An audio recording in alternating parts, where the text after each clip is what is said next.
Tranquilo. Boa tarde a todos.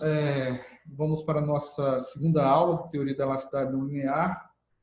A primeira ela foi dedicada basicamente a apresentar o programa da disciplina, as principais referências bibliográficas, a forma em que nós vamos conduzir a disciplina e também a forma de avaliação.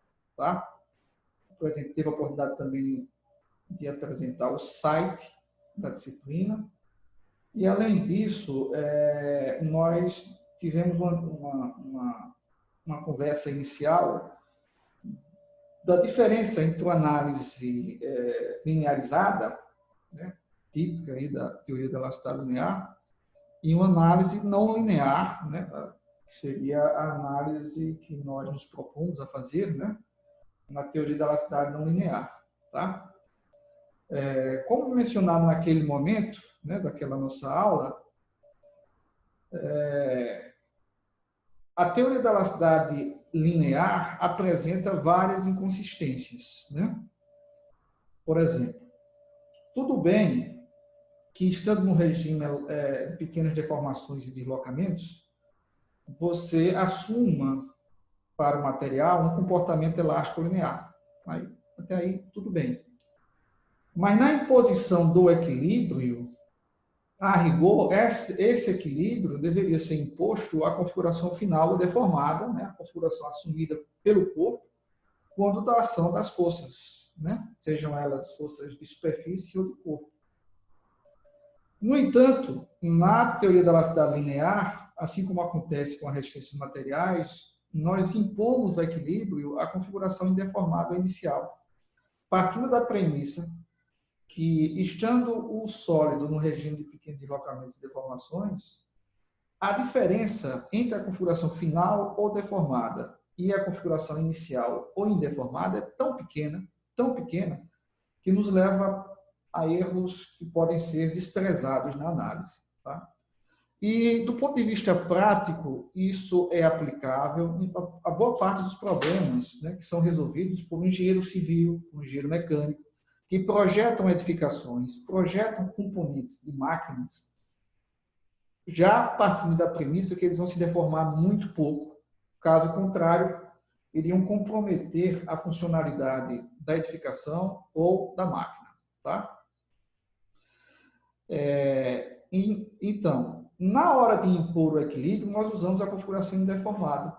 Mas quando nós analisamos a cinemática ou a deformada da estrutura, nós assumimos que, tal como deveríamos desde o início, que a estrutura, de fato, ela se deforma. Então, aí, uma clara inconsistência na teoria da elasticidade linear, que nos leva a erros, mas erros pequenos. Existem alguns problemas. A biomecânica, de materiais que apresentam comportamento elástico, mas não linear, como é o caso de biomateriais, borrachas, alguns polímeros, que a abordagem adotada na teoria da elasticidade linear ou na resistência de materiais, ela não se aplica. Aí vem a nossa teoria da elasticidade não linear. Na teoria da elasticidade não linear, o equilíbrio é imposto, tal como deve ser, à configuração final ou deformada da estrutura.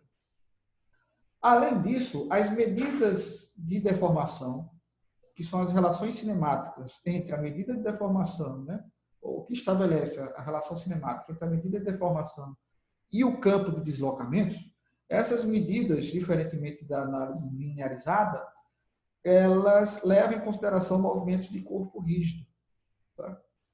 Que são desprezados na chamada, né, deformação de engenharia. Na deformação de engenharia, nós desprezamos os deslocamentos de corpo rígido da estrutura. Então, por isso que é uma medida que só pode ser aplicada para o regime de pequenos deslocamentos, tá? Diferentemente da medida de deformação que nós vamos apresentar na disciplina de teoria da elasticidade linear, que computa, né, que leva em consideração os deslocamentos de corpo rígido. Tá?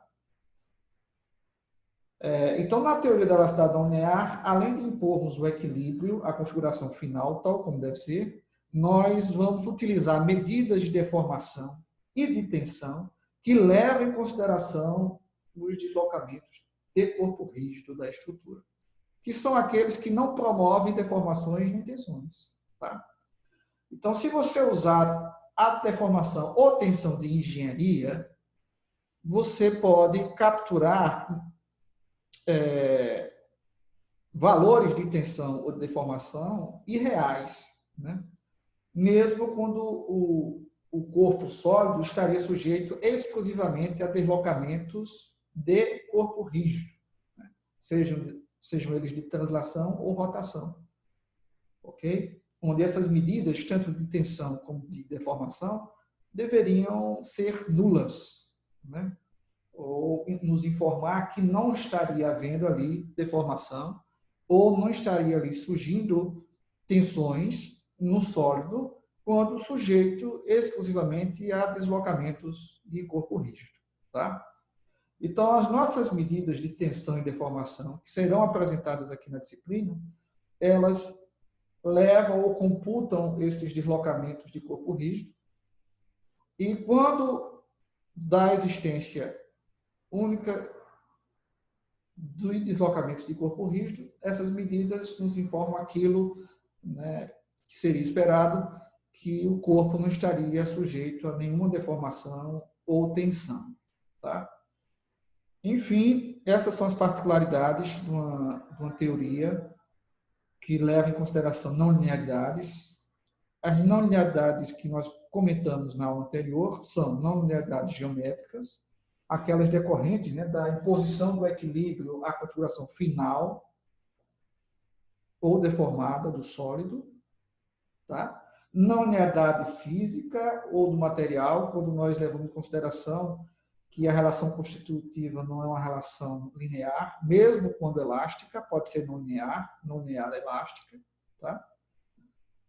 No entanto, aquilo que vai ser apresentado na disciplina vai levar em consideração que as ações atuantes, elas são, do ponto de vista energético, conservativas, ou seja, não mudam de intensidade, né, quando você trabalha com resultantes, não mudam de intensidade nem de direção ou sentido durante o processo de deformação do corpo. Tá? Isso significa que o trabalho realizado por elas independe da trajetória, só depende da posição inicial e final. Tá?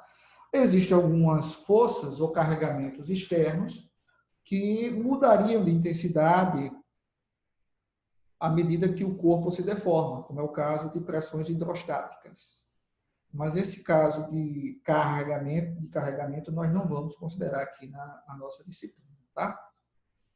Que seria um carregamento do ponto de vista energético, né, da mecânica não conservativo. Tá bom? Para a aula de hoje, nós vamos apresentar basicamente a parte cinemática, né, tal como ela é considerada numa análise não linear. Tá? Então, me permito aqui compartilhar uma apresentação PowerPoint. Ok.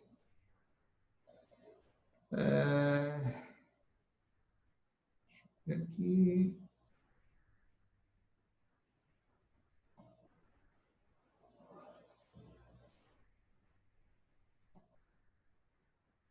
Na aula anterior, nós paramos basicamente aqui, tá? Que são as chamadas descrições lagrangiana e euleriana do movimento. O que seriam as descrições euleriana e lagrangiana do movimento? A primeira descrição que nós vamos tratar seria a descrição lagrangiana do movimento, onde nós temos aqui a configuração inicial do corpo sólido e sua configuração final no tempo t.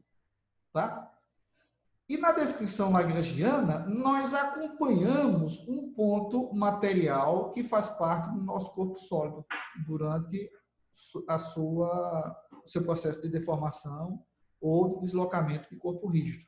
Tá? Nós acompanhamos o ponto material, com o intuito de saber qual seria a nova posição assumida por esse ponto de material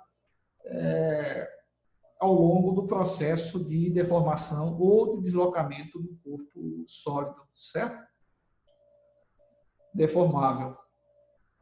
Então, inicialmente, esse ponto material apresenta a posição P na configuração inicial, com coordenadas, né, materiais x, que seria um vetor no espaço, tá? Uma vez que nós utilizamos o sistema de coordenadas cartesiano. E na configuração final deformada, deslocada do objeto, nós temos o ponto P assumindo a posição x. Tá? Então, vamos basicamente convencionar isso. Tudo que estiver associado à configuração inicial, nós utilizamos letras maiúsculas, enquanto que para a posição final ou deformada do objeto, nós vamos usar letras minúsculas. Então, a pergunta que é feita na descrição lagrangiana do movimento seria basicamente o seguinte: qual seria a nova posição, né, ocupada pelo ponto material após a aplicação da carga? Tá? Então, essa seria a pergunta. Logo, x, que seria a nova posição, seria a nossa variável dependente. Tá? E x, que é a posição inicial ocupada pelo ponto material, seria a nossa variável independente. Tá? Então, a pergunta que é feita seria essa, onde x seriam aquilo que nós chamamos de coordenadas materiais ou lagrangianas, e x são os pontos do espaço ocupados pela partícula x durante o processo de movimento do corpo ou do objeto. Tá? A descrição lagrangiana do movimento, ela é muito explorada na mecânica dos sólidos. Tá? Por quê? Porque na mecânica dos sólidos, a fronteira ela é definida pela forma do sólido ou do objeto que está sendo analisado. Certo? Então, a fronteira ela é definida pela forma do próprio sólido ou do objeto que está sendo analisado. E a pergunta que geralmente vem à mente numa análise da mecânica dos sólidos seria: qual a nova posição assumida pelo ponto material durante o processo de movimento, deformação, deslocamento do objeto ou do sólido? Tá? Então, x, que seria a posição assumida após o movimento, ela depende, né, de x, que seriam as coordenadas originais, iniciais do ponto material. Tá? Na descrição euleriana do movimento, a pergunta é justamente o contrário. Tá?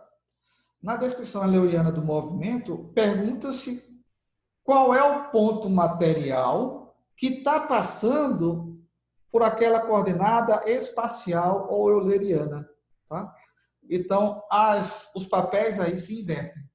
Então, as coordenadas materiais que eram variáveis independentes na descrição lagrangiana passam a ser variáveis dependentes na descrição euleriana, e a posição no espaço passa a ser a variável independente. Tá? Então, a pergunta ela é invertida. Pergunta-se qual é o ponto material, qual é o material que está passando naquela posição, naquele momento. A descrição euleriana geralmente é adotada numa análise da mecânica dos fluidos. Por quê?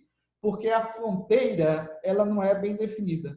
Então, na mecânica dos fluidos, ao invés da fronteira, como acontece na mecânica dos sólidos, ser definida pelo próprio objeto que está sendo analisado, a fronteira na mecânica dos fluidos ela é definida como um volume de controle, onde você vai avaliar, para um determinado ponto no espaço, o quanto de material está passando por ali, tá?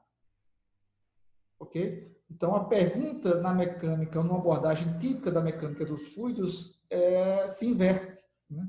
Quando comparada a uma análise típica da mecânica dos sólidos, tá?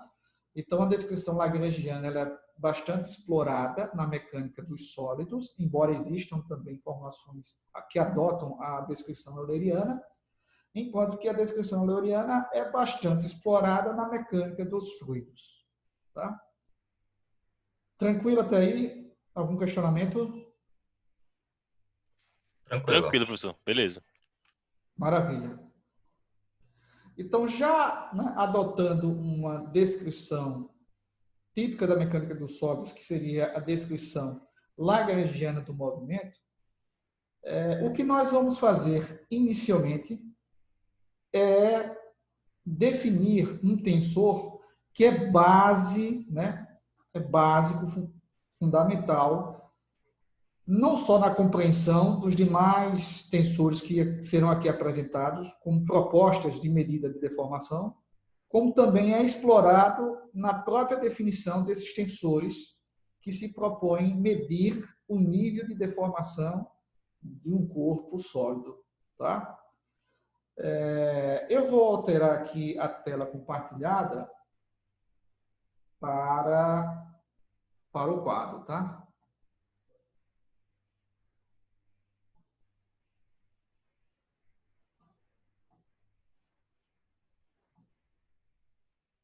Beleza.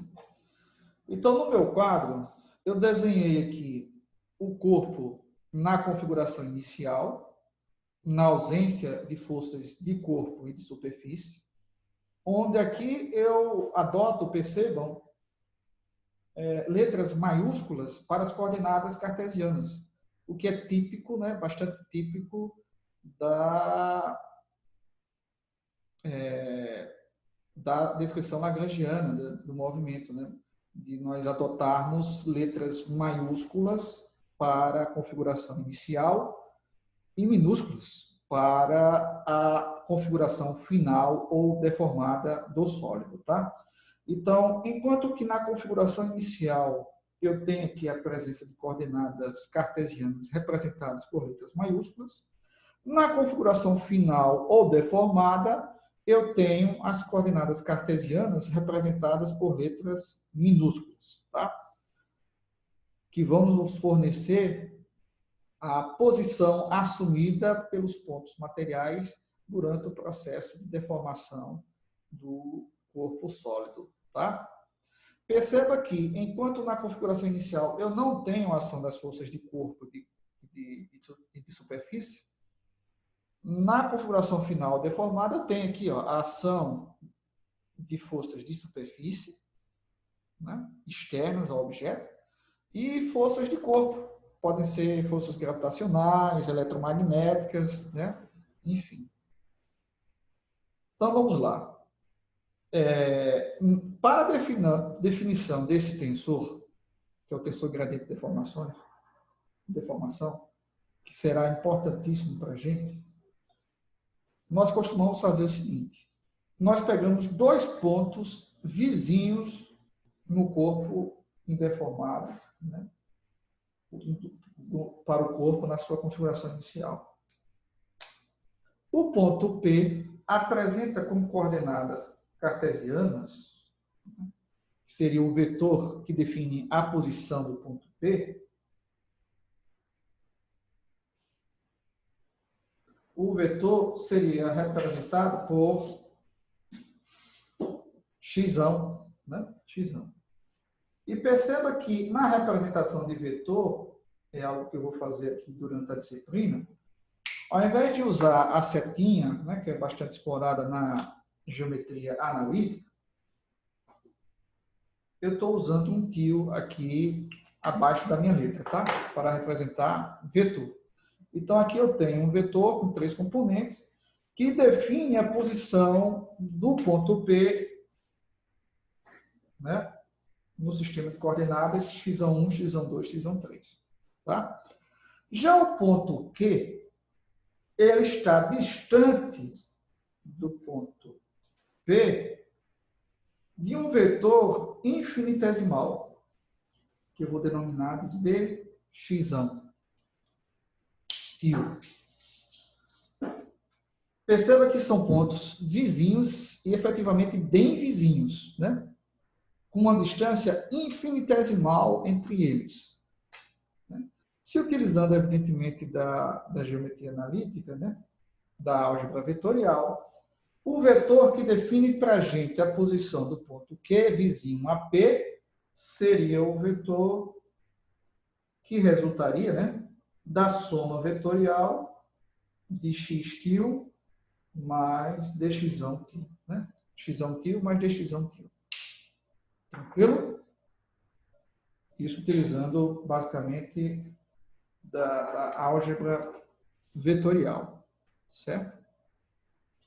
No que diz respeito à configuração final ou deformada, P ou ponto P passa a ocupar a posição definida pela coordenada espacial ou euleriana, né?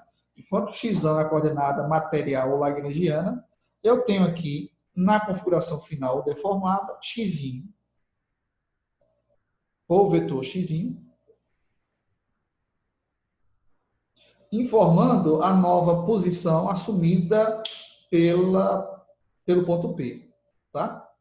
A distância entre P e Q passa a ser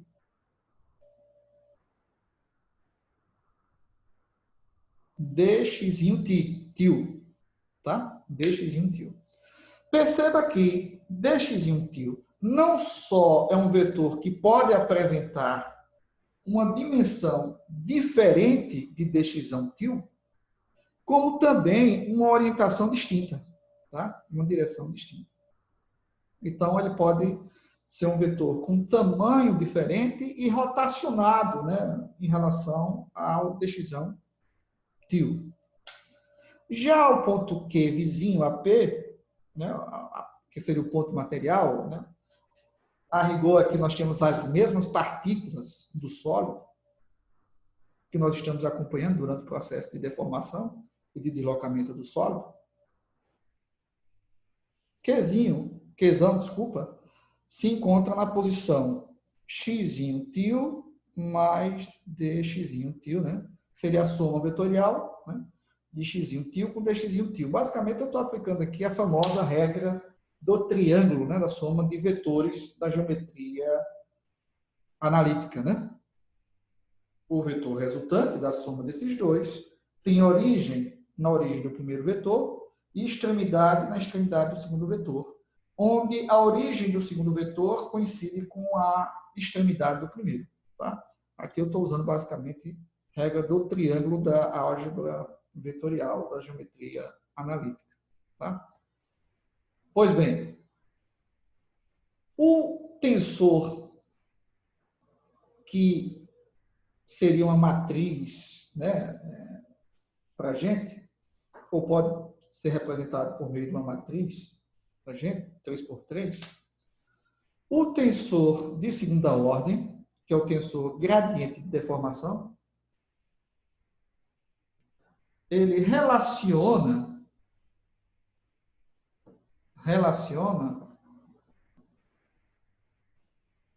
dx com dx, tá? E nós denominamos ele de tensor gradiente de deformação porque ele, ao aplicar ou operar sobre dx, nos permite obter dx, que seria o vetorzinho original, infinitesimal, deformado. Mas não somente deformado, mas também rotacionado, como nós vamos ver mais adiante.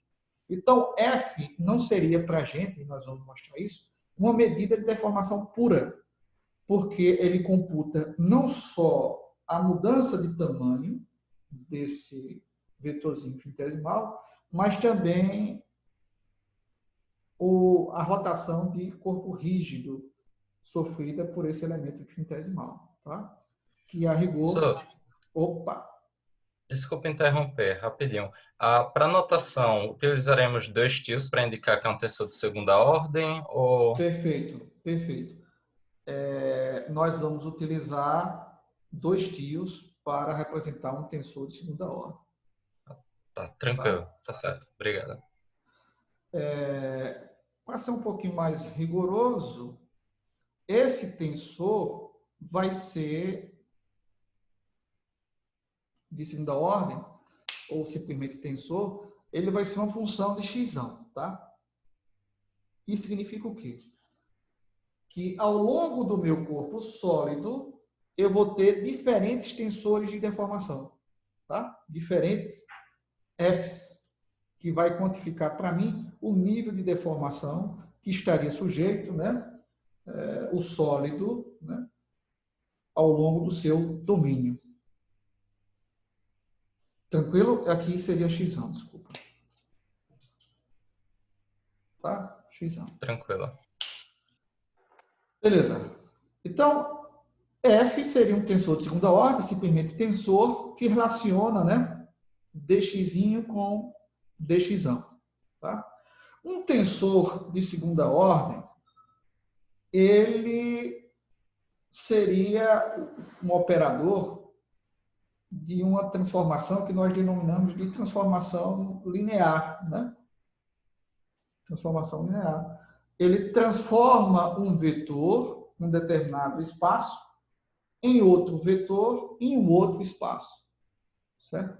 Aqui nós temos basicamente uma transformação linear regida por um tensor de segunda ordem, ou definida por um tensor de segunda ordem, F. Tá? Tranquilo?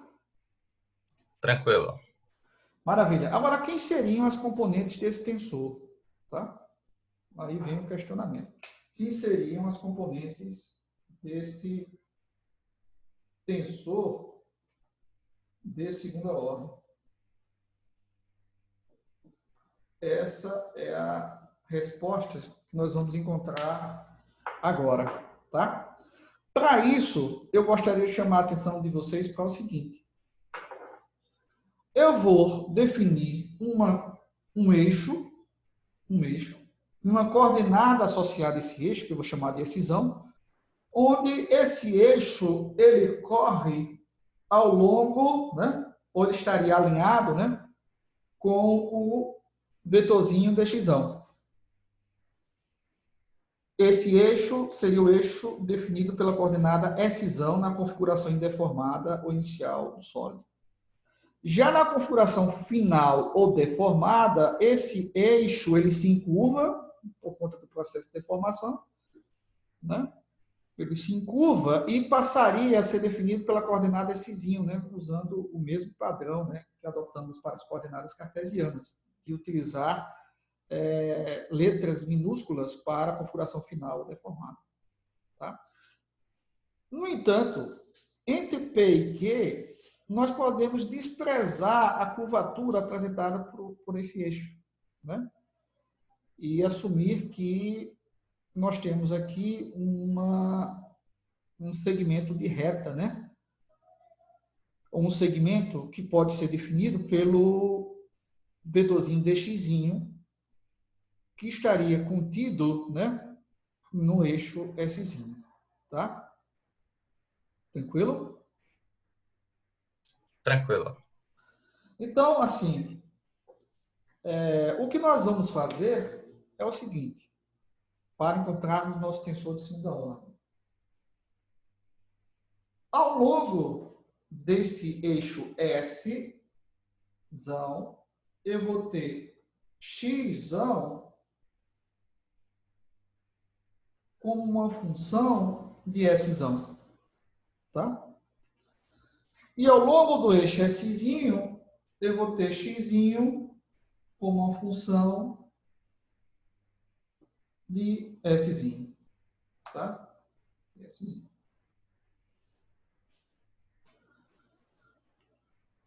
Beleza? Tranquilo aí? Beleza. Então vamos continuar. Para continuar, infelizmente, eu vou precisar apagar essas figuras, tá? Então, eu gostaria que vocês memorizassem elas, tá? Tranquilo? Tranquilo, professor. Tudo certo.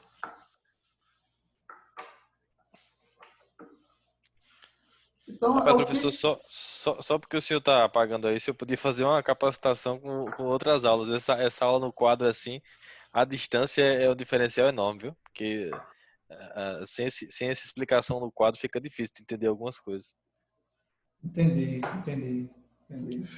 Professor Márcio, eu gostaria de tirar uma dúvida muito rápida, por favor. Certo. Ah, o, utilizar ou não o sistema dextrogiro influencia nos cálculos mais adiante na disciplina? É preferível usar o sistema dextrogiro, o sistema de coordenadas? Sim, com certeza. Isso porque nós vamos utilizar várias operações da álgebra linear. Tá? Tranquilo. Nós vamos convencionar rotações, nós vamos utilizar... Ah, é verdade também por causa do produto vetorial também, né? Sim, o produto Verdade. vetorial, né, na hora de você definir, né, o produto vetorial, é importante que você use um sistema de coordenadas, né, que satisfaça a regra da mão direita, né? É verdade. Perdão. Tranquilo? Tranquilo. Beleza. Então vamos lá. Então, assumir x ao longo, né, do meu elemento infinitesimal dx com uma função de s e x com uma função de s, tá? Mas o que vai importar realmente para a gente aqui é a possibilidade de explorar o que nós chamamos de regra da cadeia, com o intuito de encontrar as componentes desse tensor, tá? Por quê? Porque nós temos x a rigor com uma função que é de x, né? Uma função de x. No entanto, ao longo desse eixo S ou S, x vai ser uma função de x que é uma função de S, certo? Isso ao longo desse eixo alternativo que nós definimos ao longo dos elementos infinitesimais, tá? Então, utilizando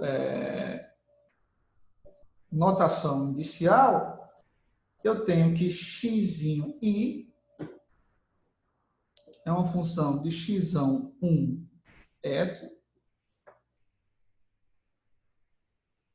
x1 2 S e x1 3 S, tá?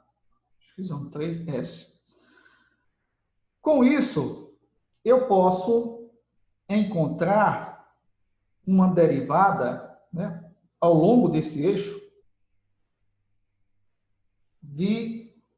que seria uma derivada total, não parcial, uma vez que na composição de funções, a rigor, x i seria uma função de S, né? Eu posso encontrar uma derivada total de dx i em relação a S. Mas, para isso, eu devo aplicar, no caso de termos aqui uma função composta, né, a regra da cadeia, a famosa regra da cadeia. Tá? A regra da cadeia nos diz basicamente o quê? Que a derivada total de x i em relação a x seria a derivada, né, parcial de x i em relação a x 1 vezes a derivada total de dx 1 em relação a ds. Tá? A rigor continua aqui, né? Uma vez que nós temos uma função de 3 variáveis, eu fico com dx1 i,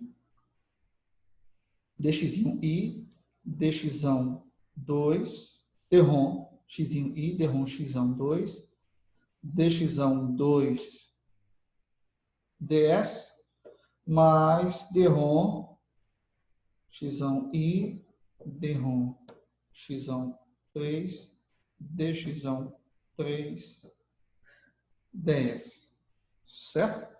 Isso utilizando a famosa regra da cadeia. Né? Usando, né, explorando um pouco mais a notação inicial, eu tenho que dx i ds vai ser igual a drom x1 i, drom x1 j, dx1 j ds. Então, essa seria, né, a derivada da função, né, do campo vetorial definido por x, né, que seria das coordenadas espaciais, seria a nova posição assumida pelo ponto material ao longo do processo de formação do corpo, em relação a S, onde S seria necessariamente um eixo que passa pelo elemento infinitesimal dx, tá? Necessariamente. Tranquilo até aí? Tudo bem, tranquilo. Beleza. Então eu vou fazer aquilo, né, que o engenheiro, né, faz assim, sem muito pudor, né? Mas o matemático eu acho que ele se treme todinho. Eu trato relações diferenciais, né, como se fossem frações, né, vamos dizer assim, e multiplico ambos os lados da equação aqui pelo elemento infinitesimal ds, e chego, né, ao elemento diferencial dx i, que seriam as componentes do vetor dx, como sendo drom x1 i, drom x1 j, vezes dx1j, que seriam as componentes, né, do vetor infinitesimal na configuração inicial ou deformada. Tá?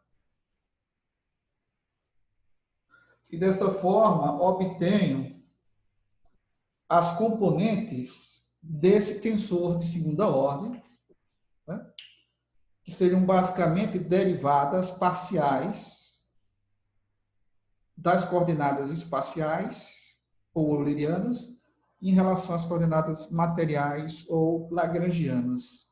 Tá? Expandindo isso aqui,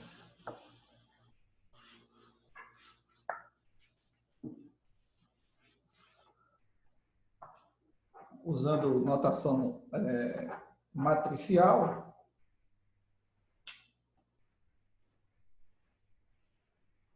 eu tenho dx1, dx1, dx2 e dx3 igual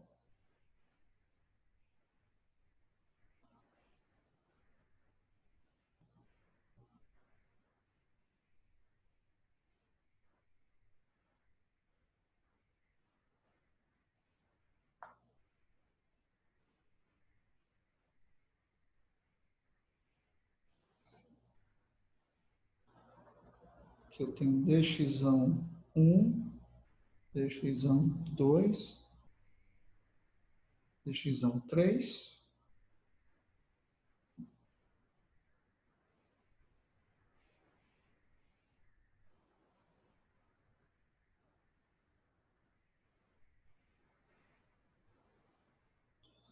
e aqui as derivadas parciais, né, das coordenadas espaciais em relação às coordenadas materiais, né?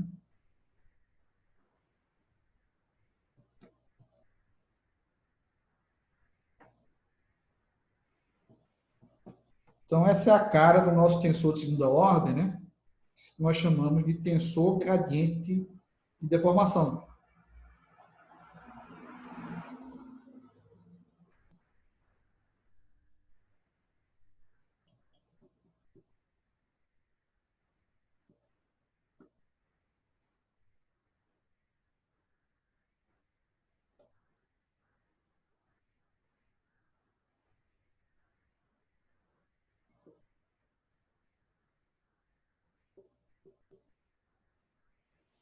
Tá certo?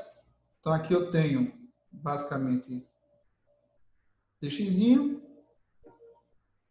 f, que é uma função de x, tá? X, e dx, tá? Eu faço questão de encontrar o f dessa forma, né? Com o intuito de ficar bastante conscientes, né, do que seria, do que ele representa para a gente, né, do ponto de vista geométrico, né, que seria a relação entre esses dois elementos infinitesimais, né, vetores infinitesimais, que representam, né, a distância, né, relativa, a posição relativa do ponto Q em relação ao ponto P, na configuração inicial e final, indeformado e deformado. E f como um tensor de segunda ordem, né, que pode ser, que é avaliado a partir, né, ou que tem como componentes derivadas parciais, né, da função lagrangiana, né, x, que define a posição assumida pelo ponto material ao longo do seu processo de deformação, em relação, derivadas parciais, em relação às suas coordenadas materiais ou lagrangianas. Tá bom? Alguma dúvida? Não, tranquilo. Tranquilo, professor. No caso, esse é o gradiente do tensor de deformação, não é isso? Sim. Parece É com o um tensor jacobiano, né? gradiente de deformação. Tensor gradiente de deformação, isso. Esse é o termo. Tudo bem. Ele, no caso, seria o jacobiano desse vetorzinho xi? Sim, sim, sim. O jacobiano em relação às coordenadas materiais, né? Materiais. Tá, tudo bem. Exatamente. Assim como nós temos jacobianos associados a coordenadas paramétricas, né? Nesse caso seria em relação a coordenadas materiais ou lagrangianas. Tudo bem, tudo bem. Certo? Certo, obrigado. Nada. Voltando à apresentação,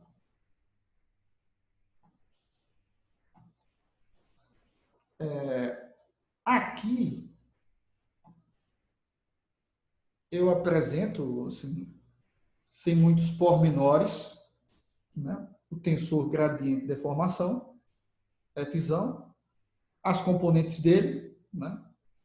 É um tensor bastante explorado, evidentemente, numa descrição lagrangiana do movimento, uma vez que na avaliação dele nós assumimos, né, que as coordenadas materiais, as coordenadas espaciais, desculpa, são são funções das coordenadas materiais ou lagrangianas, tá?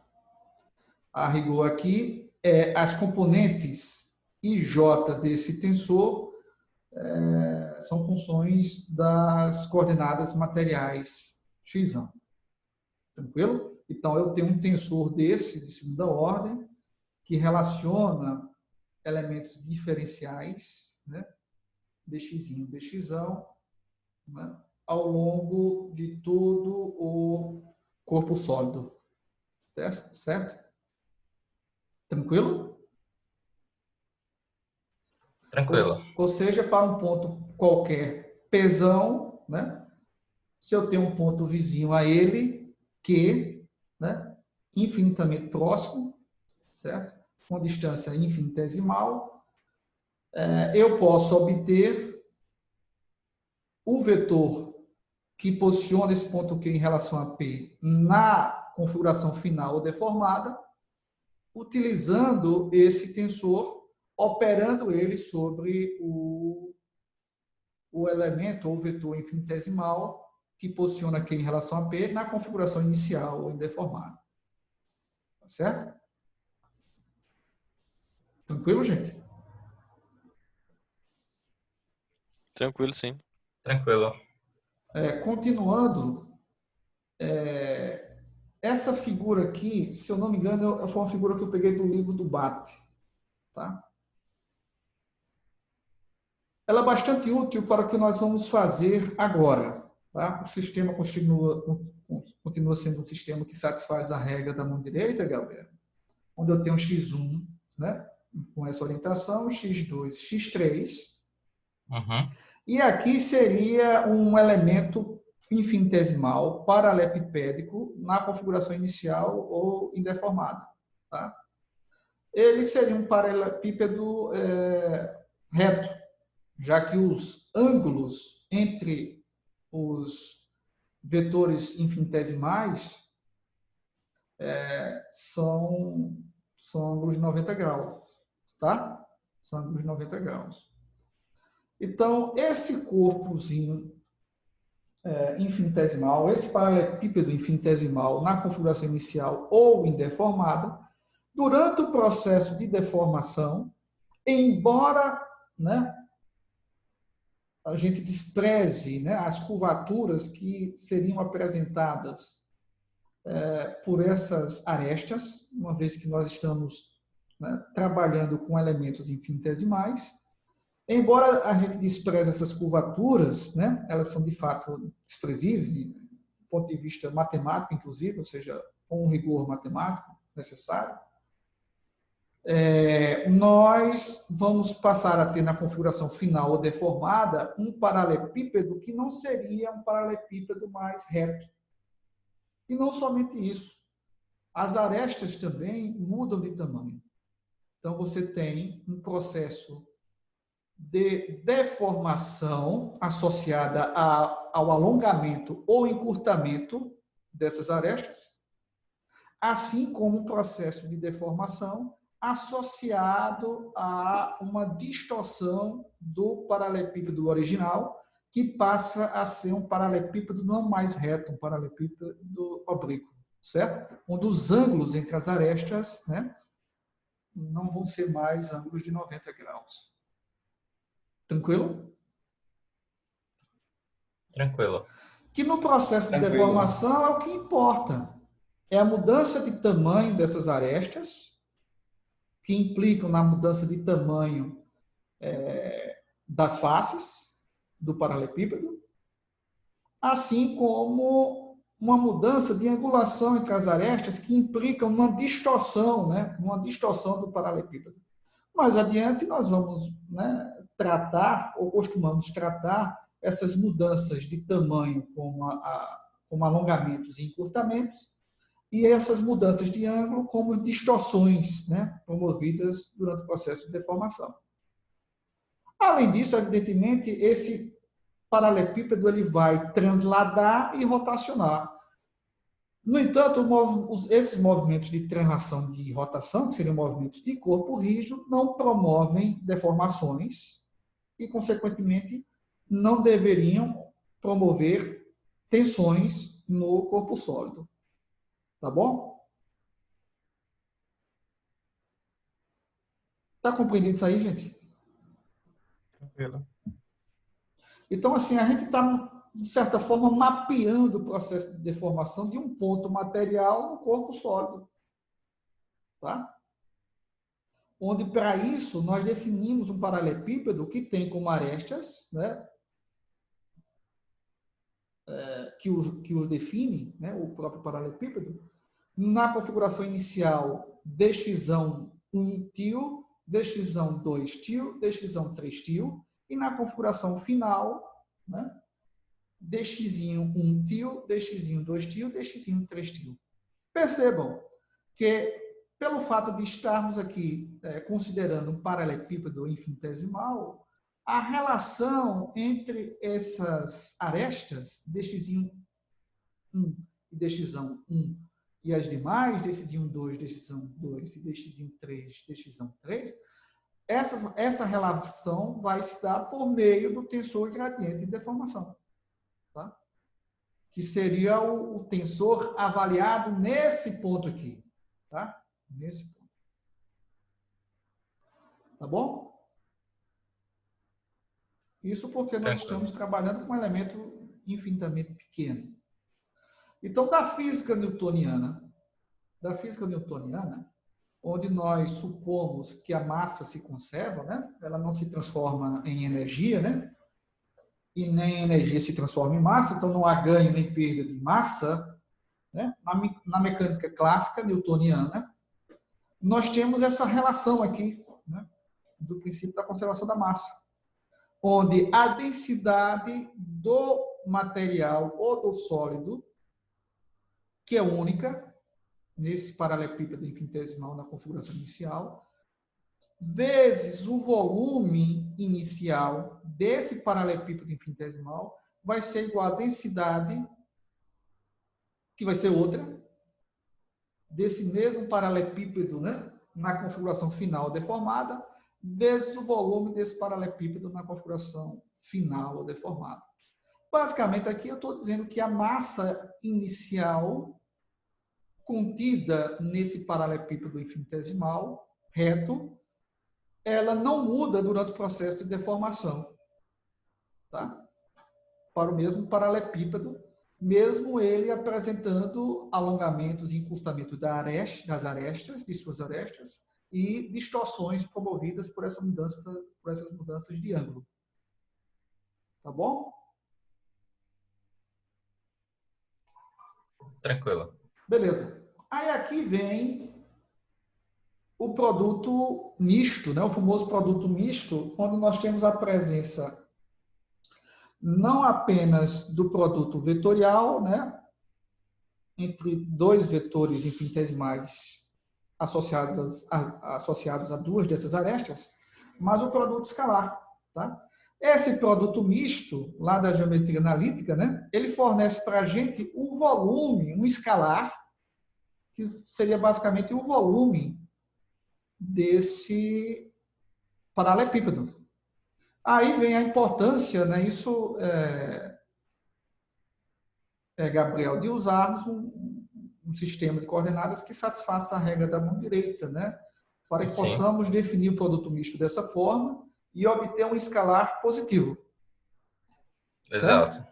Porque o produto escalar entre dx1,2 e dx1,3 resulta, o produto vetorial entre dx1,2 e dx1,3 resulta num vetor simultaneamente, né, ortogonal a dx1,2 e dx1,3, ou seja, ortogonal ao plano definido por dx1,2 e dx1,3, né?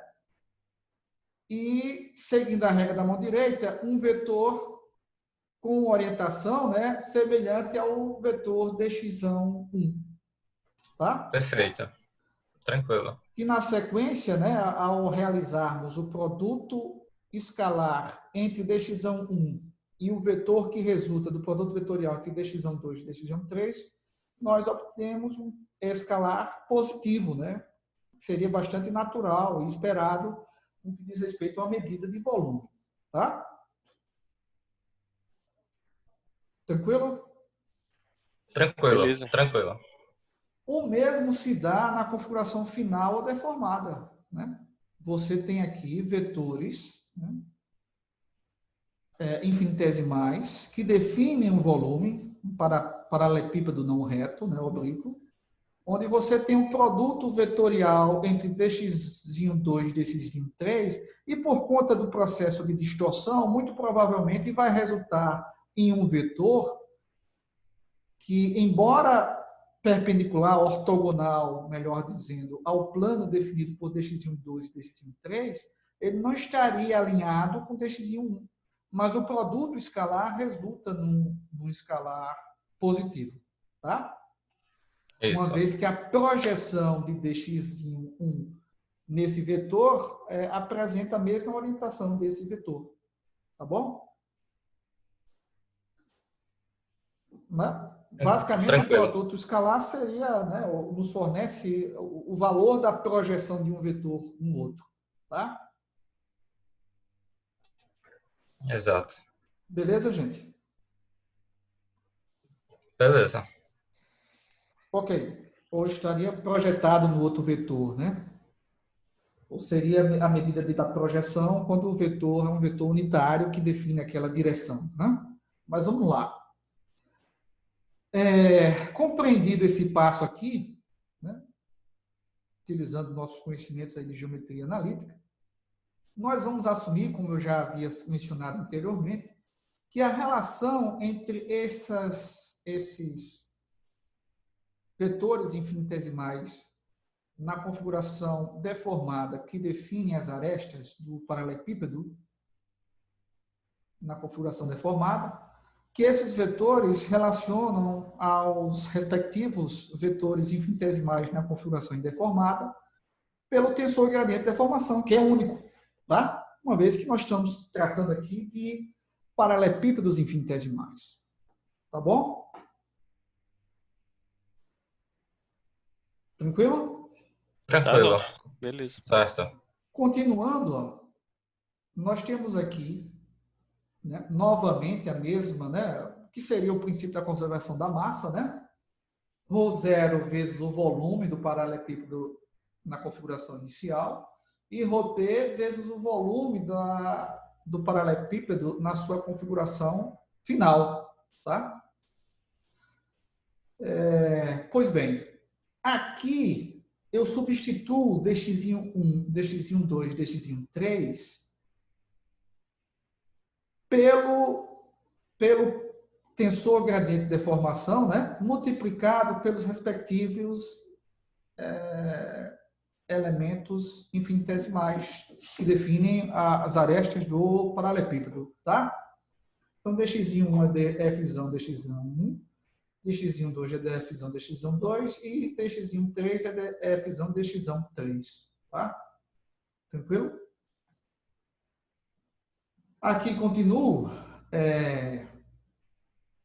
Perceba que, e isso também vem da geometria analítica, né? Que o produto misto ele seria o determinante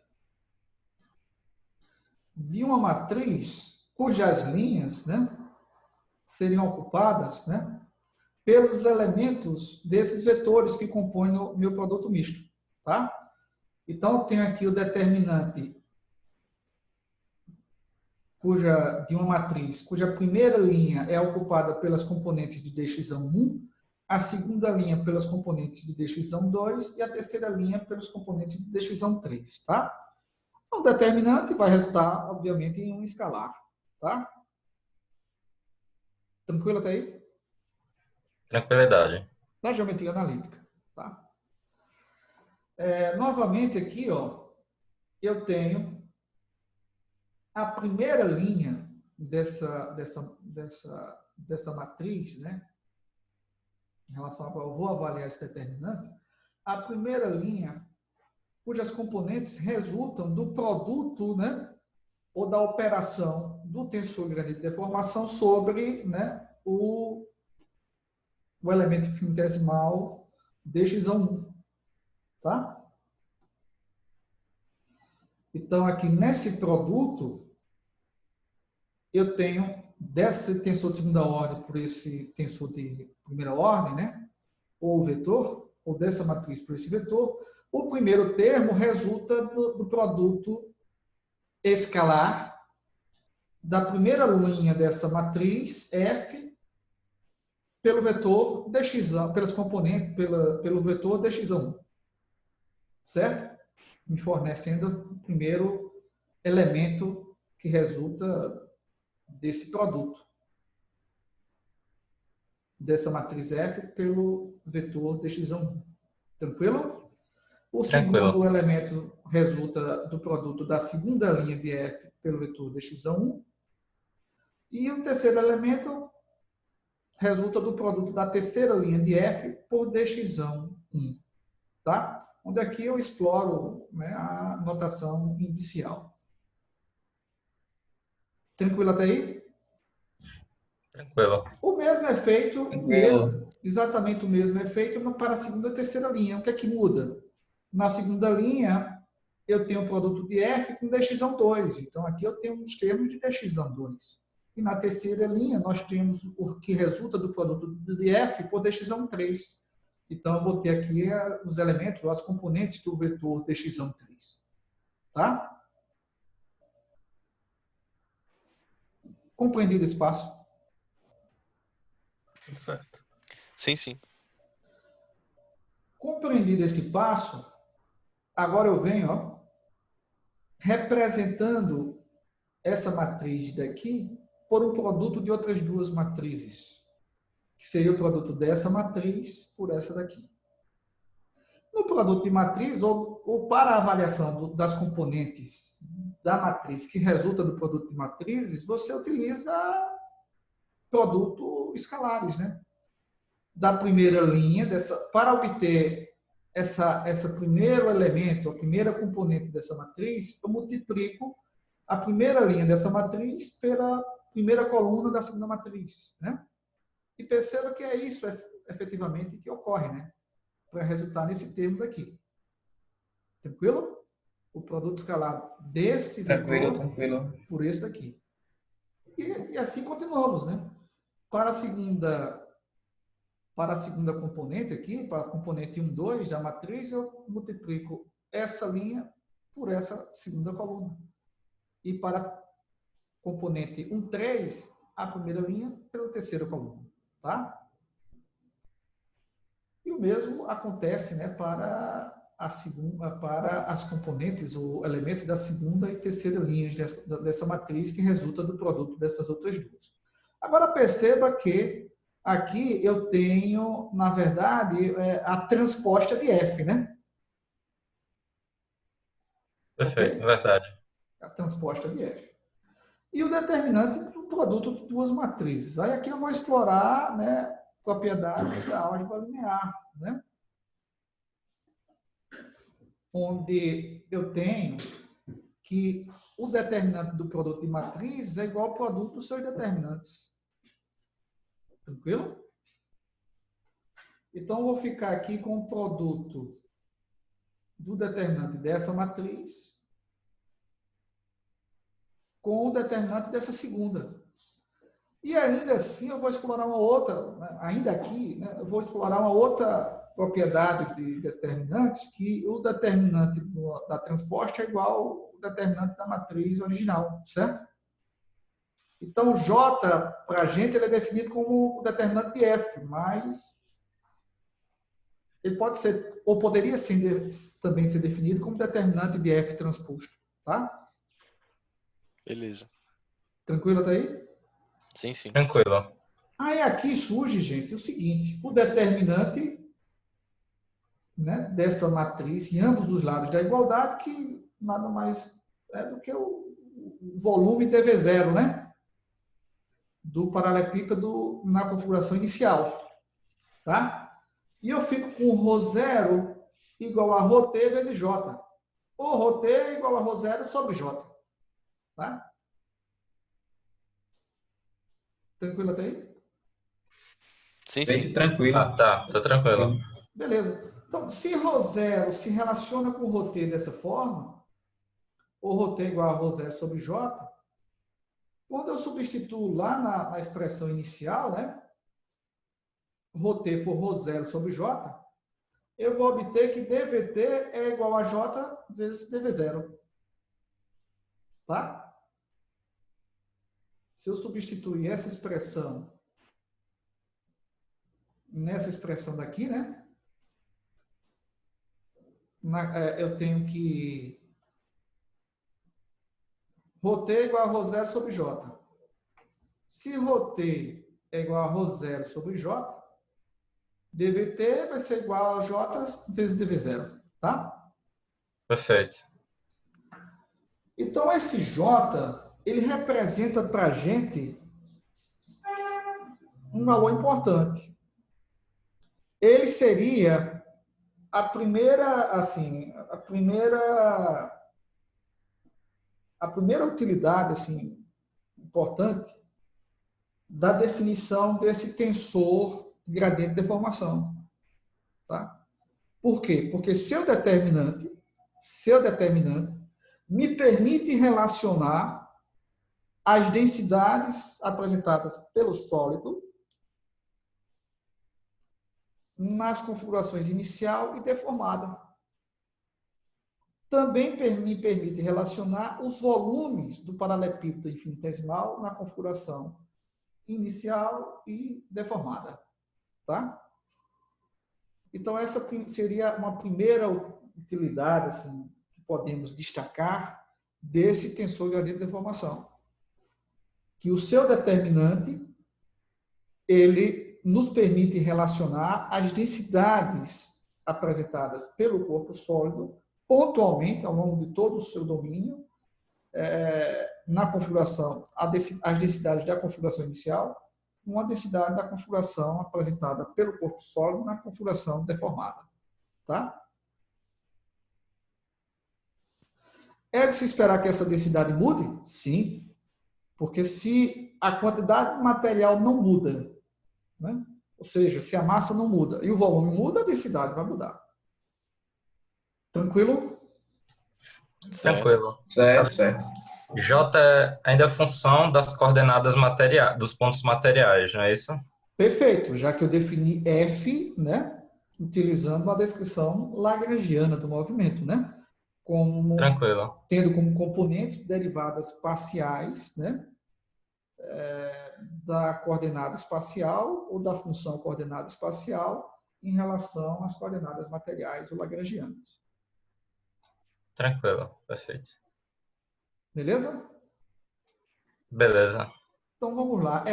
Essa dedução que eu encontrei no BAT, ela é importante para a gente e nos vai ser bastante útil. Tá?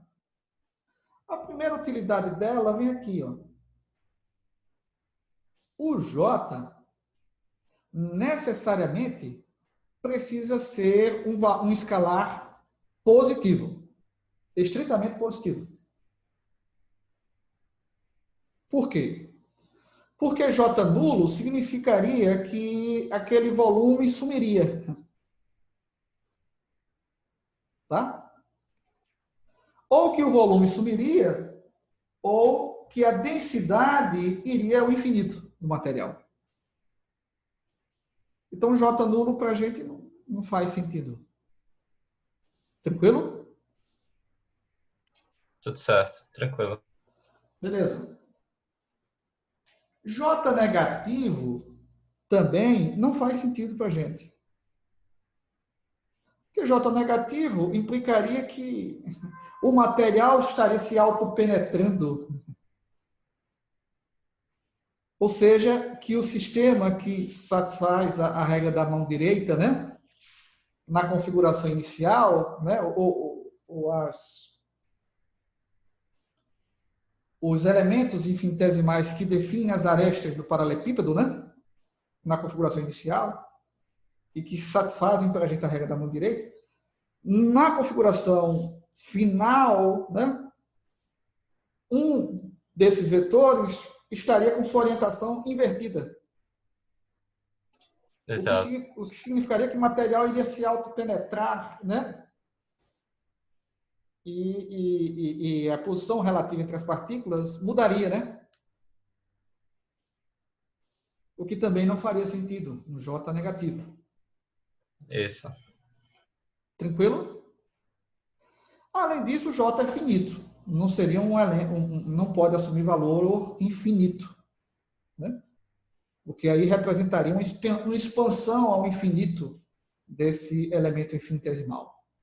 Tá? E qual a implicação disso, do J ser positivo? O J ser positivo implica que o material do corpo não pode penetrar ele mesmo, que seria a inversão de um desses vetores, de orientação de um desses vetores, né? E o volume final não pode ser comprimido a um ponto, sem volume, ou expandido para o infinito durante o movimento. E J ser positivo também tem uma implicação matemática importante. Tá? Porque se J é positivo, isso significa que o determinante de F, do tensor gradiente de deformação, ele é positivo. Então, se ele é positivo, significa que F é inversível ou invertível. Ok? E sendo F invertível, né, eu posso obter, ao invés de dx em função de dx em função de dx.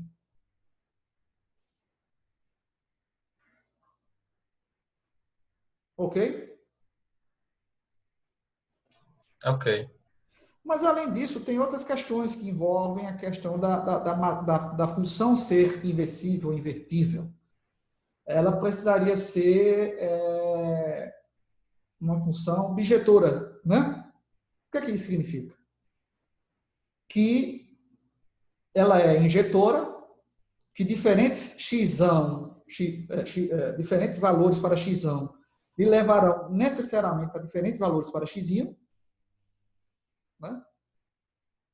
E que todo o domínio final, da configuração final, vai ser, que seria o nosso contradomínio, vai ser preenchido, né, pelos x que serão avaliados a partir dos diferentes vetores x que correm todo o meu domínio inicial, que seria definido, né, pelas fronteiras do meu sólido na sua configuração inicial indeformada. Tá? Tranquilo. Assim a gente tem também no caso, uma correspondência unívoca para cada ponto também, né? É exatamente isso, né? É, O fato dela ser verdade. injetora, né? Isso, E sobrejetora, ou isso, seja, bijetora. Eu tenho uma isso, relação unívoca entre x e x e x e x. O que me permite isso. dizer que essa função ela é invertível. Certo? Por quê? Porque os pontos não vão se autopenetrar, não vão se tornar um único ponto, o que deixaria de ser injetora, não é isso? E o domínio vai ser sempre bem definido, né? Contradomínio, né? Ou a imagem vai ser sempre bem definida. A imagem coincide com o contradomínio, uma vez que você não vai ter uma expansão ao infinito. Tranquilo até aí? Tranquilo. Tranquilo. Beleza. Então, essa possibilidade de inverter F vai ser importante para a gente também. Porque em alguns momentos, principalmente quando você adota formulações numéricas para solução de problemas não lineares, em alguns momentos é conveniente usar medidas eulerianas. E é interessante que a descrição euleriana seja possível. E nesse caso, nós mostramos que ela sempre vai ser. Beleza? Beleza.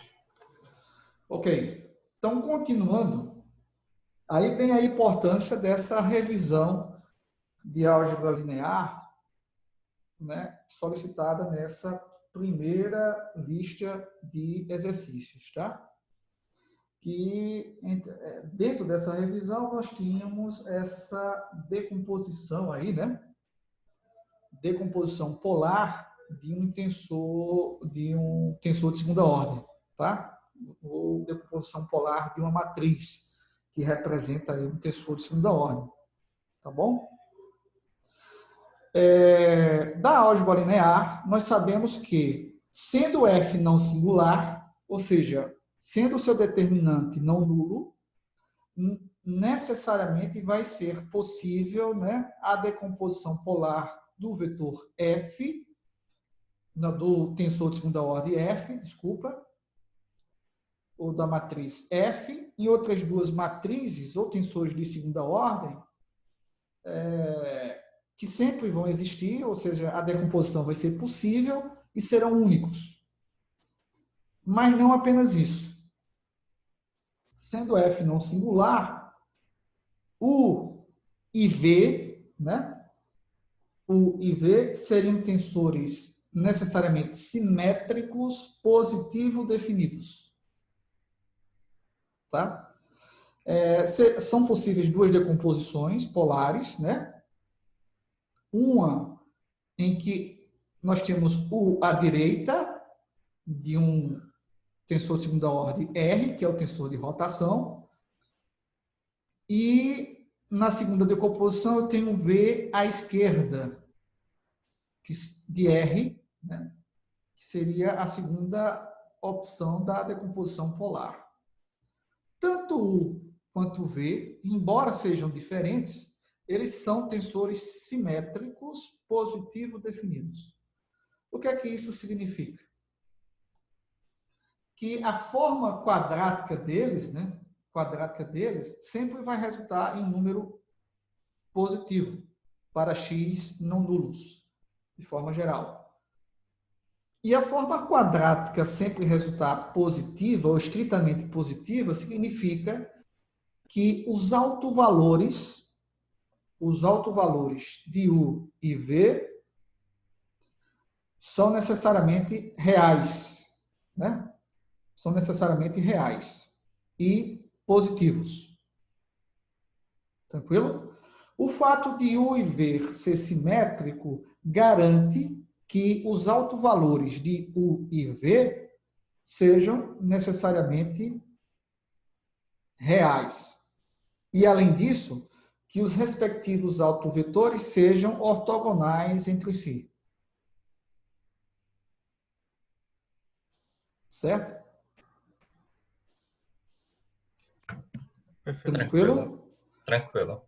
U e V, por serem simétricos, apresentam necessariamente autovalores reais e respectivos autovetores ortogonais entre si. Tá?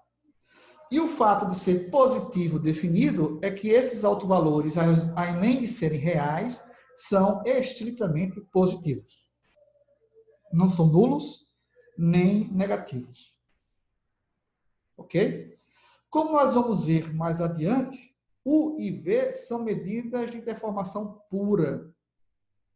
Por quê? Porque a componente de F que computa movimentos de corpo rígido, mais especificamente rotação, seria, no processo de decomposição polar, o tensor de segunda ordem ou matriz R.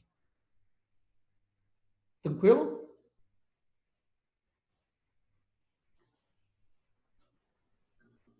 Ok, gente? Ok. Sim, sim. Beleza. Tranquilo.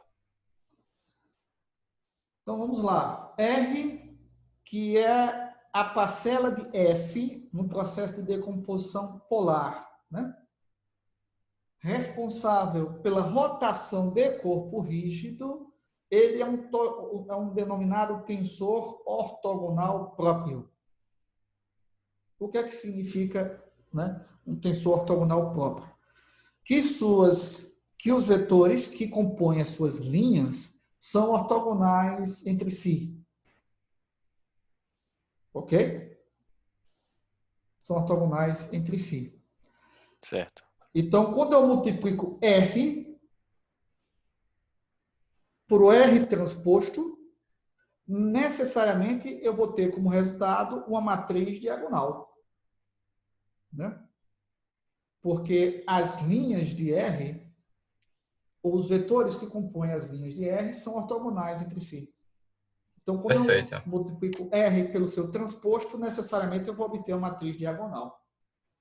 Mas ele não é apenas um tensor ou uma matriz ortogonal. Ela é chamada de tensor ou matriz ortonormal ou ortogonal própria, né? Ou tensor ortogonal próprio. Por quê? Porque os vetores que compõem as linhas dessa matriz ou tensor de segunda ordem, além de serem ortogonais entre si, eles são unitários. São vetores unitários. O que implica que o produto escalar entre eles vai resultar, né, necessariamente, né, entre eles vai resultar em zero, quando um está multiplicando o outro, e quando eles multiplicarem ele mesmo, quando eu tiver o produto escalar de um desses vetores por ele mesmo, esse produto escalar vai resultar em 1. Então, essa matriz diagonal, que resulta desse produto de R por R transposto, não só vai ser uma matriz diagonal, mas vai ter como componentes da diagonal 1. Tá certo? Tranquilo, Certo. perfeito. Certo. Entenderam o que caracteriza um vetor ortogonal próprio ou ortonormal? Um tensor, desculpa. Tranquilo, perfeito. Sim, senhor. Beleza. Tranquilo. Os vetores que compõem as linhas desse tensor de segunda ordem são ortogonais entre si Ortogonais, e, isso. além disso, são unitários. Tá?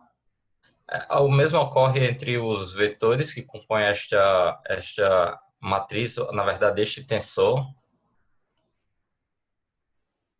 As colunas, você está querendo dizer? Isso. Certo. O mesmo ocorre. O mesmo O ocorre. mesmo ocorre, né? Sim, sim, Perfeito. sim. Porque R transposto ou R transposto R vão resultar no tensor identidade, tá? Perfeito. Tranquilo? Tranquilo. Beleza.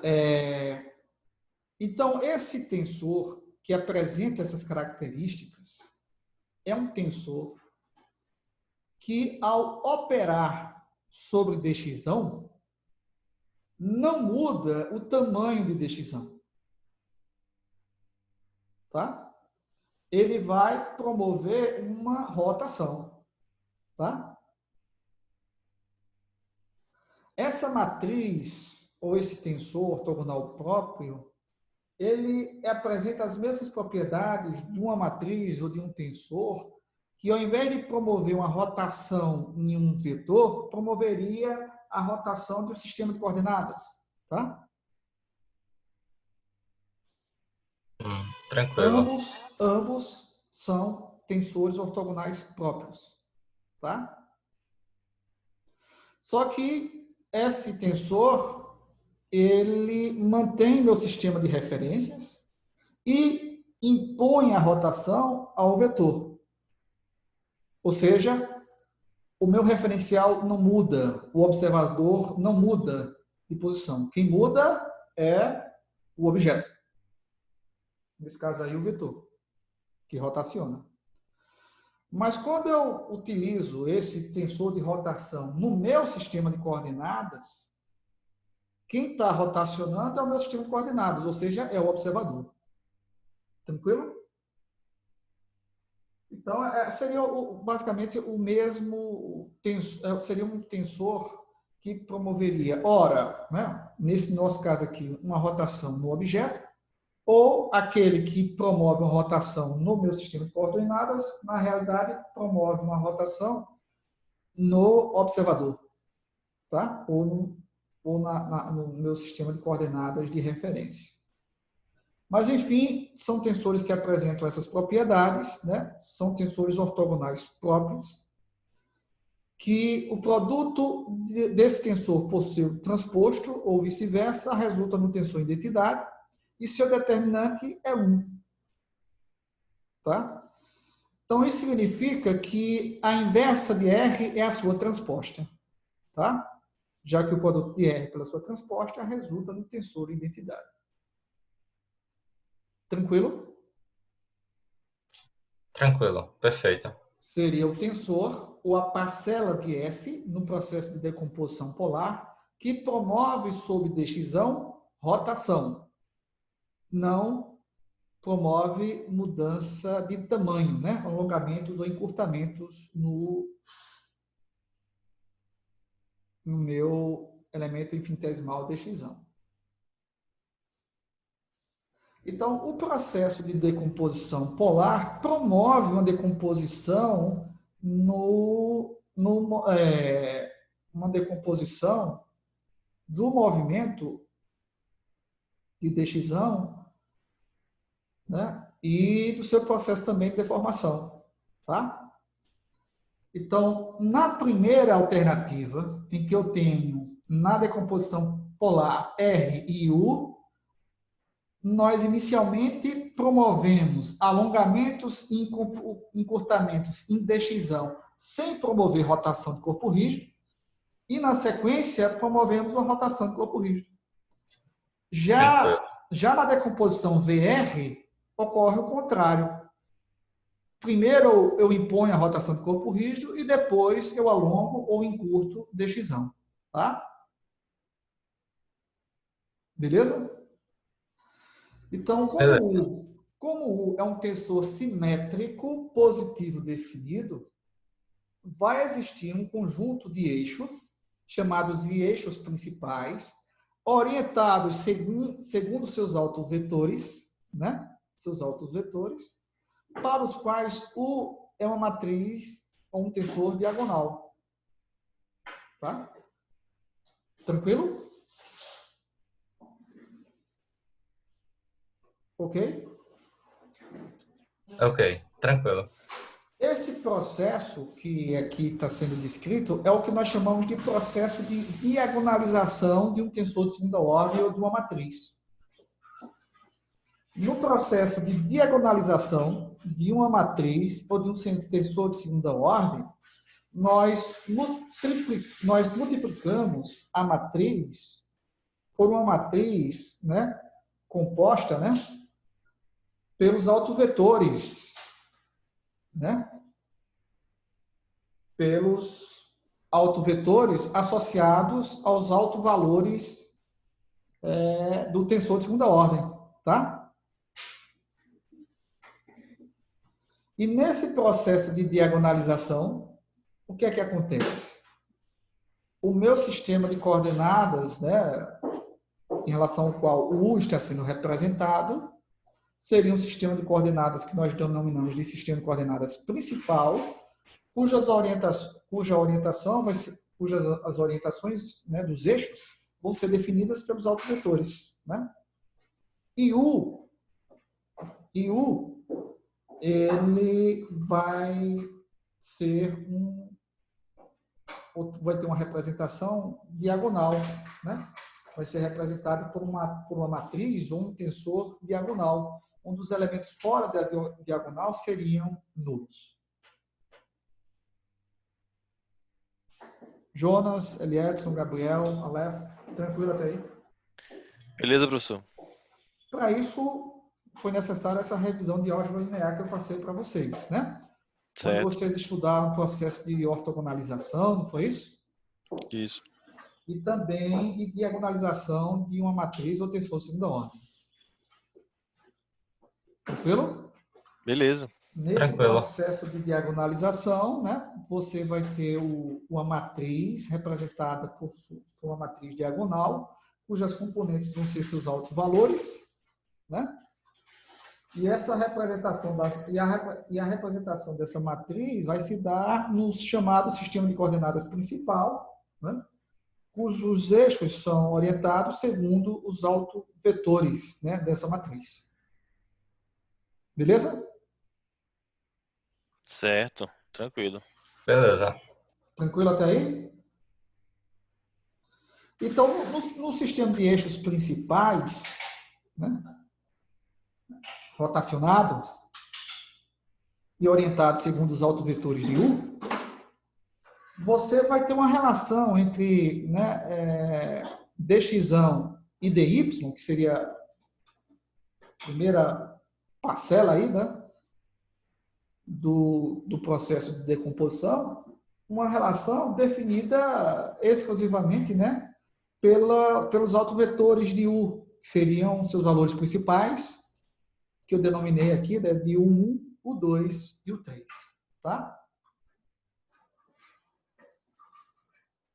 Tranquilo? Certo, tudo certo. Tranquilo. Quando eu multiplico uma matriz diagonal por um vetor, eu só vou ter o produto, né, como resultado, um vetor cujas componentes vão resultado do produto desses elementos na diagonal pelo vetor sobre o qual essa matriz ou esse tensor de segunda ordem está operando. É, Bom? sim. Lembra a análise modal em dinâmica, quando você quer desacoplar os sistemas. Perfeito, porque você pega as chamadas as cinemáticas principais, né, Isso, do sistema dinâmico, né, isso. em relação às quais toda a cinemática, seja ela qualquer do meu sistema dinâmico, pode ser decomposta nessas cinemáticas principais, né, ou podem ser avaliadas a partir da composição delas, né? Perfeito, perfeito. Eu acabo resolvendo o sistema nesse novo sistema e depois Sim, posso fazer a conversão para as coordenadas originais do meu problema. perfeito, perfeito. A partir da composição. Isso, perfeito, Nesse tranquilo. caso aí, né, uma composição linear, né? Exato, exato. Beleza. Esses UIs que resultam do processo de diagonalização de U seriam aquilo que nós chamamos de alongamentos principais, tá? Impostos às componentes de dxão, tá?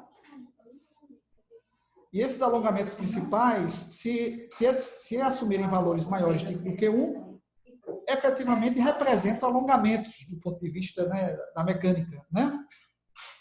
E se forem menores Tranquilo. do que 1, encurtamentos, né? Nunca vai ser negativo ou nulo, né? Nunca vai ser negativo ou nulo, né?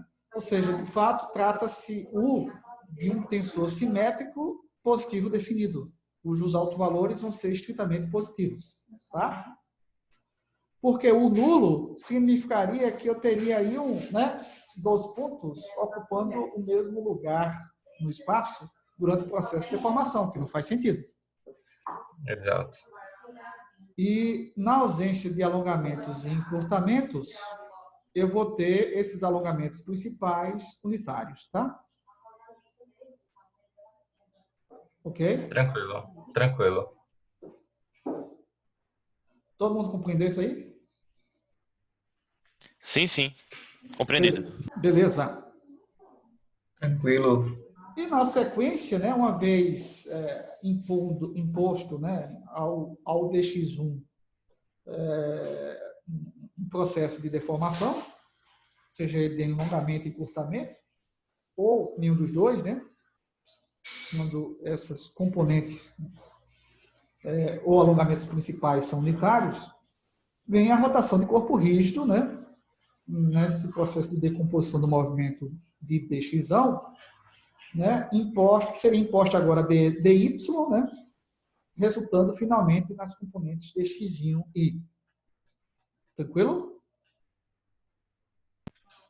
Certo. R, evidentemente, não vai promover sobre dy alongamentos nem encurtamentos, apenas rotações de corpo rígido. Tranquilo, perfeito. Beleza? No outro processo, vamos lá. Então, a cinemática ela pode ser decomposta no processo de translação de dxinho, do dxão, né? Há inicialmente uma translação, onde você tem a posição xinho, que difere de xão, né? A nova posição assumida pelo ponto material, e a deformação, que seria o alongamento ou encurtamento, definidas por né, do processo de decomposição polar. E, finalmente, a rotação de corpo rígido seria, no processo de decomposição de movimento do elemento infinitesimal dxão, a última coisa que aconteceria, né? Inicialmente uma translação, na sequência um alongamento ou encurtamento, deformação, e por último, né, no terceiro estágio aí do processo de movimento do elemento dxão, a rotação de corpo rígido. Tranquilo? Joia. A translação seria definida por esse vetor aqui, que seria a diferença entre x e xão. Esse vetor que resulta da diferença entre x e xão seria quem? Quem poderia arriscar?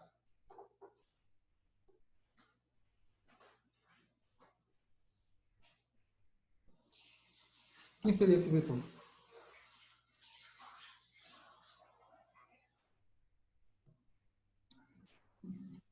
Seria o deslocamento, certo?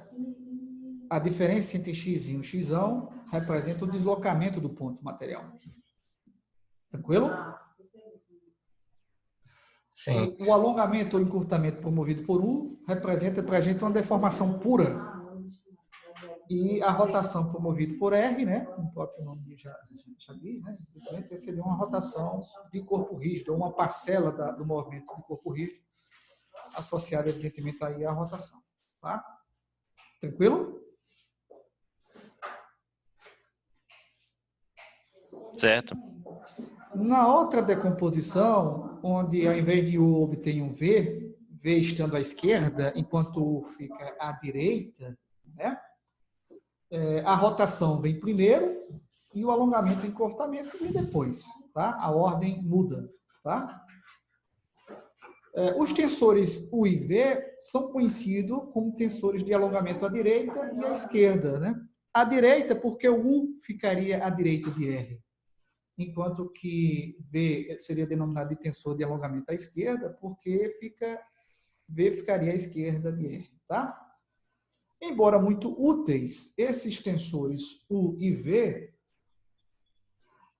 podem ser bastante complicados de serem avaliados. O processo de decomposição polar nem sempre é simples do ponto de vista algébrico, mesmo para deformações mais simples. Tá? Então, por essa razão, apesar de serem medidas de deformação pura, não são muito explorados ou adotados. Tá? Ok? Tranquilo. Certo. Então, existem outras medidas de deformação pura, alternativas a U e V, que seriam os tensores de deformação de Cauchy-Green, à direita e à esquerda. Tá? Eu vou fazer o seguinte, eu vou parar a nossa aula por aqui, porque na aula seguinte eu já concluo essa parte associada aí à cinemática, né? Ou ao movimento, ou processo de movimento e deformação do corpo sólido, né? Onde vão ser apresentadas, né, outras medidas de deformação. Tá? As primeiras apresentadas aqui em questão resultam do processo de decomposição polar do tensor gradiente de deformação F, que seriam os tensores de alongamento à direita e à esquerda. Certo? Tudo Ok, bem, gente? beleza. Tá joia. Tudo certo, tranquilo. Então, assim, na aula de hoje, o principal objetivo foi diferenciar, né, o que seria, né, uma descrição lagrangiana de uma descrição euleriana do movimento. Foi o nosso primeiro objetivo.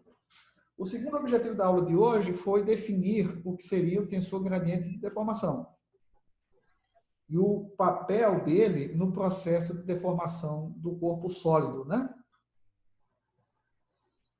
Destacando, evidentemente, o papel que ele exerce numa descrição lagrangiana do movimento, relacionando, né, um elemento infinitesimal dx que resulta do processo de alongamento, encurtamento e rotação de um elemento infinitesimal na configuração indeformada inicial dx. Tranquilo? Joia. Então, uma vez definido F, nós apresentamos aqui uma primeira utilidade importante desse tensor, que seria a relacionar volumes infinitesimais dos paralelepípedos, né, infinitesimais, né, da configuração inicial e final, né, relacionando os seus volumes e também a densidade do sólido em determinado ponto, né, do mesmo. Tá? A mudança, ou como se dá a mudança da densidade do sólido ao longo do seu domínio. Tranquilo? Certo. Um uma situação abordada na sequência foi o fato de J necessariamente ser positivo para que não haja uma penetração do material sobre ele mesmo, né? E os elementos infinitesimais que definem o paralelepípedo deformado deixem, né, de serem orientados, né, atendendo à regra da mão direita, né, ou tendendo a atender à regra da mão direita,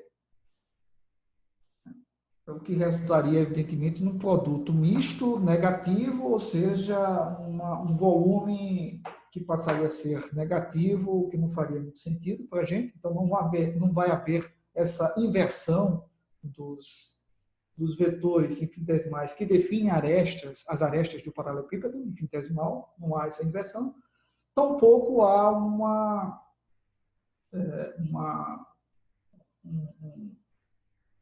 um colapso, né, de dois pontos que nesse processo ocupariam o mesmo lugar no espaço. Então, não havendo esse colapso, nem essa penetração do material sobre ele mesmo, essa inversão desses vetores, J positivo seria o resultado dessas observações aqui mencionadas, implica no fato da função que define o movimento do sólido, né, na descrição lagrangiana, ela ser invertível ou inversível, ou seja, havendo a descrição lagrangiana do movimento para um sólido, também é possível descrever esse movimento utilizando uma abordagem euleriana, tal como nós vamos explorar nas próximas aulas, tá? Beleza. E, finalmente, no processo de decomposição polar desse tensor, nós encontramos três tensores, na verdade, dois associados ou que representariam para a gente medidas de deformação pura, alongamentos ou encurtamentos, um denominado tensor de alongamento à direita, outro tensor de alongamento à esquerda, e um tensor, né, que computa em F um movimento de rotação de corpo rígido, tá? Sendo um tensor ortogonal próprio, enquanto U e V são tensores simétricos positivos definidos, o que implica que seus autovalores necessariamente são reais e estritamente positivos. Perfeito. O que não poderia ser diferente, né? Dentro da lógica de que não vai haver uma interpenetração do material sobre ele mesmo, né? E nem um colapso, né? Ao ponto de dois pontos materiais ocuparem no processo de deformação uma mesma posição no espaço. Beleza? Beleza, professor. Joia. Então, apresentado isso aí, Certo. a próxima aula ela vai ser motivada pelo fato dessas medidas de deformação pura que encontramos na aula de hoje, que seriam os tensores U de alongamento à direita e à esquerda, U e V, serem difíceis de serem avaliados, né? E opta-se geralmente por utilizar outras medidas de deformação que, do ponto de vista da álgebra vetorial, são mais simples, né, de serem avaliadas, né? Tá certo? Tranquilo. Ok, gente. Então, mais alguma dúvida, mais algum comentário para a aula de hoje? Não. Pelo menos eu não. Edson, Aleph, Gabriel. Tudo tranquilo, professor. Não, Aula não. bem Por mim, tranquilo clara. também. Aleph, você passou por a parte da aula caladinha, acompanhou bem? Tranquilo, porque aqui a rua é meio barulhenta. Se eu tentar comunicar muito, vai acabar atrapalhando a aula, a gravação. Tá certo, mas você acompanhou bem. Sem problema.